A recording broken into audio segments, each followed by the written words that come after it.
How are you all doing today? And don't worry, we're working on the audio. What you hear is my voice just very coarse right now. That's probably thanks to the opening of the show that I currently have going at the New Bedford Fishing Heritage Center. And I guess my talk was so passionate that I barely have a voice to speak with you guys today. So it's Friday the 17th, and it's time to review some of my favorite photos that I took this week. Yeah, we kind of, the snow kind of lingered, and it was kind of funny. I'm walking around for like over an hour, just, trying to take it all in. And what do I run into? I run into Batman cleaning the sidewalk, and I thought, that's rather a superhuman effort to get through this. But luckily our winter hasn't been too bad. The next day, again, chance encounters are everything. They're opportunities to do stuff. And in this case, I ran into Sean, who's a New Bedford police officer who also operates New Bedford Police's safety ship that monitors some of the large cargo vessels that come in and make sure that the shipping lanes are open. So next thing I know, going from having coffee to on the water within a couple of minutes, and you can't let those opportunities go. You just gotta take it and go out there. And of course, when you're walking around the ship, just make sure you don't fall in, because that would be rather bad. And obviously, I mean, even in situations like that, always try to find something interesting or an interesting vantage point. And these ships are huge. And if you look real closely, there you go. There's the two guys waiting to set the lines for this particular ship. That is picking up the steel scrap that you see in the background, and it's actually bringing it to Turkey. So really cool.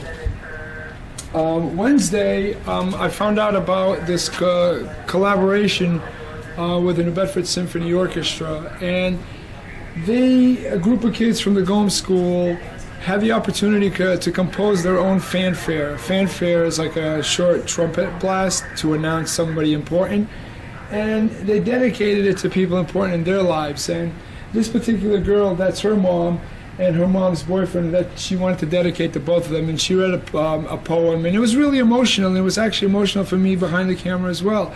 Really cool. And to have the New Bedford Symphony Orchestra's trumpeter play the thing at full max, it was pretty cool. But the idea is, like, even when there's other photographers right next to you, focus. It doesn't matter who's next to you. Every photograph is going to be different.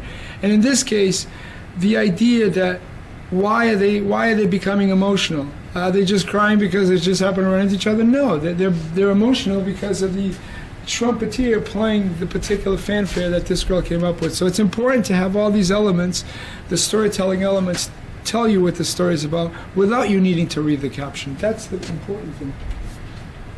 Yesterday I hung out for a little while with this MMA fighter, mixed martial arts fighter, who was working in the boxing gym in the north end of New Bedford, and hung out with him for a little while. And it was really cool. Let's see. I also do these other videos that you probably see on my YouTube channel. It's called Behind the Photo. So if you check out this one that I produced yesterday, you'll get a sense of how I did it, how I covered the event, even though it was really, really dark. As a matter of fact, someone asked me on Twitter what kind of flash I use. Well, that was the simplest question ever. I don't use flash at all.